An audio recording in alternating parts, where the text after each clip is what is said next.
10 अक्टूबर 2002 इस क्षेत्र के अंदर पानी नहीं था, सारी नहरें बंद थी। ये मेरे बुजुर्ग बैठे, इनसे पूछ लो आप। कोई पानी का प्रबंध नहीं था, सरसों की बिजाई पे संकट था। अक्टूबर का महीना था। 10 अक्टूबर को हनुमानगढ़ गए धरना लगाने के लिए। 200, 250, 300 आदमी इकट्ठे हुए। लोगों ने कहा ये आंदोलन तो पिट गया, पानी तो नहीं मिलेगा। हमारे एक मंत्री जी थे, तब संगरिया सादुल शहर सांझा था। संगरिया सादुल शहर सांझा था। महेंद्र प्रताप साहब याद है? बोलो डेम तो हुको पड़ो है, बिमे तो डंगर चरे है, पानी खत्म आ जाएगो। कह रहे थे या नहीं कह रहे थे? 10, 11, 12 3 दिन धरना रखा कलेक्ट्रेट के आगे।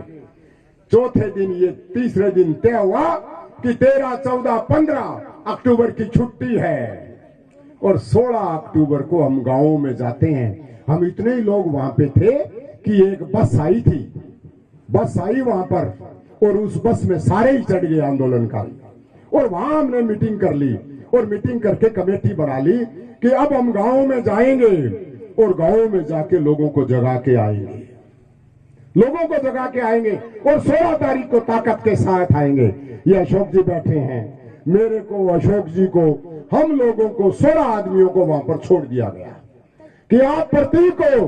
पर यह भी कह दिया, देखो आप कैसी बात है, आदमी 16 और संघर्ष समिति ये कहे कि ये कलेक्टर का दरवाजा नहीं खुलना चाहिए, ये आपकी जिम्मेवारी है। नौजवानों, आपकी सी उम्र हमारी थी। आप याद कर लो 2002, आज से 23 साल पहले 44-45 साल की उम्र नहीं थी हमारी, 42-43 साल थी। हमको कहा इसको रोक कर रखना है। हम में आप लोगों की ताकत थी। देवेंद्र सिंह एडिशनल एसपी थे और वो मियां एसपी था। उन्होंने दिन में 3-4 बार कोशिश की कि दरवाजा खोलेंगे, हम आगे खड़े रह गए। हमने कहा दरवाजा नहीं खोलने देंगे, चाहे उसके गप्पी डाली, कुछ डाली। चांदना था, धूप निकली हुई थी, इसलिए उनकी हिम्मत नहीं हुई। हमने सबने तय कर लिया कि ये शाम को आएंगे, आज अंधेरे में आपको उठाकर लेके जाएंगे। पर हमने तय किया कि शांति से चढ़कर नहीं जाएंगे, अपने लठ बजाएंगे। शाम को जैसे जैसे 6 बजने लगे तो घोड़ों की सी टाप जिला कलेक्ट्रेट के आगे तीनों तरफ से, चारों तरफ से आने लगी, टप टप टप। जैसे कबूतर को देख, बिल्ली को देख के कबूतर आंख बंद करता है, वैसे हमने चारों तरफ मेज लगा लिए। हमारे पास मेज थे स्टेज वाले, हमने मेज लगा लिए। जैसे वो तो वो सीता के आगे लाइन खींची थी ना, हमने तो वो मान ली कि ये खींच ली।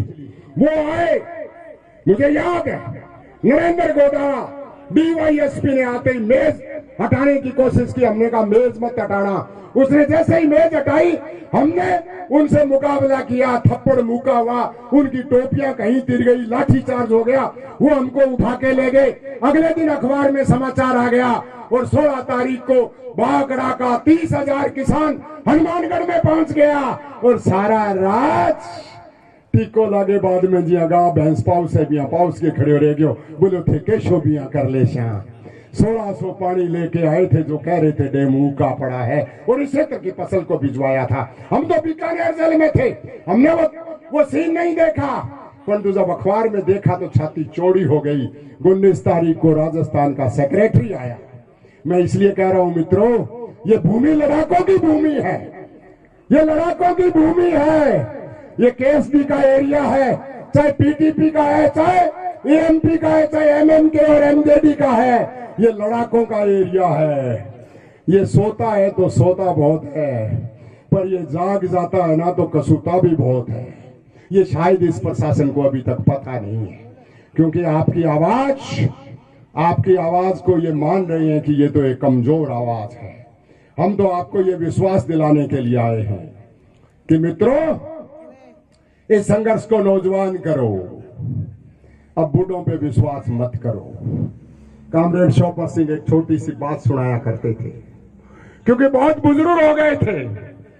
पानी की कमी थी, रावड़ा और गरसाना में कमी थी, यहां कमी थी।